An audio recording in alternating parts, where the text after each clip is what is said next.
The new Onimusha preview dropped today. After months of people rage baiting, concern trolling about it being a Souls-like or being parry spam the game, we finally get to see it for what it really is. That means an extended look at the gameplay, not just cutscenes or heavily scripted segments.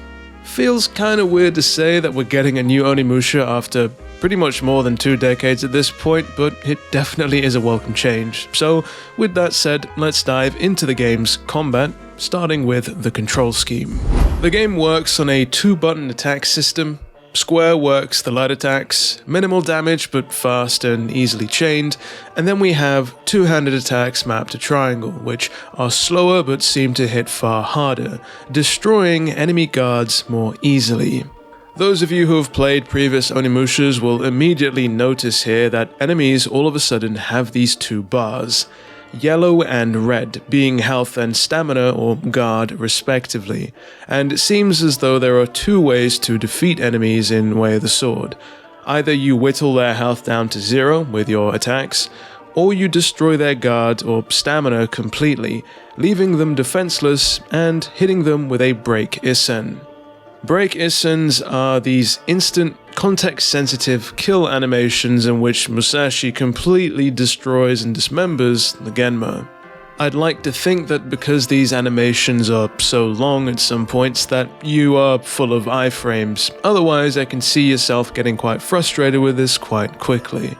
Regardless though, if there seems to be plenty of enemies out of stamina around each other, you'll be able to chain these Break Isens, taking them out one by one.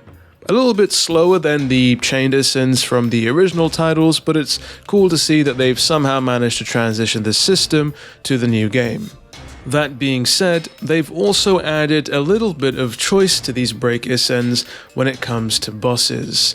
Whenever you crush a boss's guard completely, you'll be given the option of where to strike in retaliation, either netting you additional damage for one of your choices, or giving you a plethora of souls as the other. Now, most would choose damage, I myself definitely would, but if you are low on health for example, or you want to charge up your special Oni armament, then obviously you want to pick the latter option. It just is the more strategic thing to do.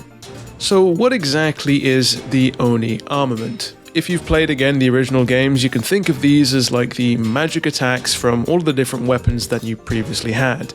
These are moves that you're able to pull out in a pinch, provided obviously you've got enough meter, or perhaps you want to dish out some additional damage against a hard-hitting enemy or a boss. That's exactly what they're there for. They are hard-hitting attacks that, in this game, seemingly generate additional souls for you to suck up. The added drawback to the celestial blades, as you have access to in this vertical slice, is that you need to fill up the bar by collecting blue souls, given their magical nature.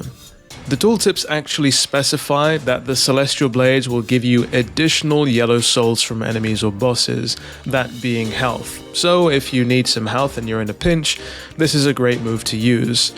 Again though, given the framing of some of the tooltips, it looks as though this isn't going to be the only Oni armament that you have access to in the game.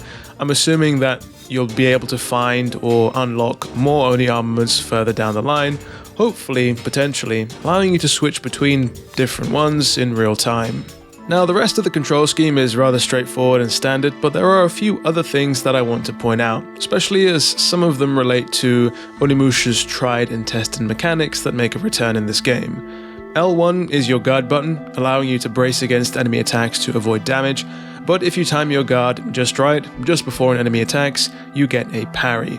This of course takes a large chunk out of the opponent's stamina, and it leaves them off balance and reeling, giving you time to get in a few attacks before they recover, which usually leads to a Break Isen, especially against some of the jobber enemies. And as an addendum of this system, if you hold your guard and then press the X button just right, whenever a projectile is coming your way, you'll actually be able to reflect that projectile back at the enemy, dishing out damage. Given the previous Onimusha title's propensity to throw in waves of enemies at you that are mixed between those that rush at you and those that like to throw things at you from a distance, I'm going to go out on a limb here and assume that we're probably going to make good use of this reflect system. An additional combat system they've managed to layer in here is this reward mechanic for chaining several parries together without incurring damage. If you do so, you'll eventually be able to fill out this diamond gauge that sits at the bottom right hand corner, and even doing so mid-parry gives you this special animation, where Musashi's sword becomes completely engulfed in these ethereal blue flames, and your attacks deal out much more damage.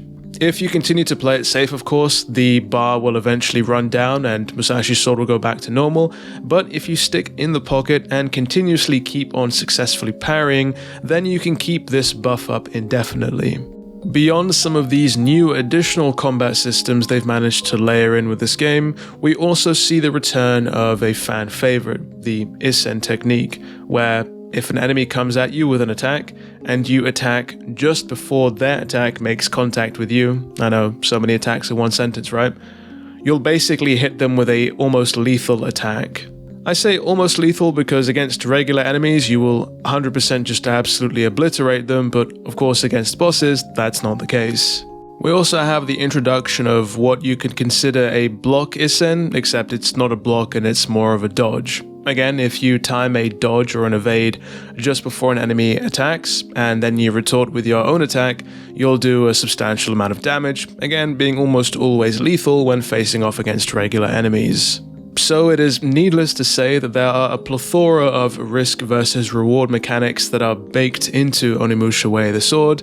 It's just a matter of how brave you are to go ahead and take advantage of some of these systems. Beyond the combat, there really wasn't much else to see in this preview window. We didn't really get to see anything like some of the upgrade mechanics or whether there'll be NPCs to interact with. And I think what's kind of lacking so far is some of the quirkiness or the cheese from the original series that most people found quite cringe at the time, but I guess most people now looking back with rose-tinted glasses find quite endearing. With that said though, this is not the final product. It is of course subject to change, and considering what we've seen here is very likely early on in the game, they're playing their cards quite close to their chest in regard to some of the other surprises that they've got in store for us. At least I hope. Speaking of hope, hopefully we can finally stop with the Souls game or Sekiro concern trolling. I mean, personally I'm glad this doesn't play like a Souls game. I feel like if we saw bonfires or a checkpoint system where you died and were stripped of your souls, I feel like my hype for this game would have died quite substantially.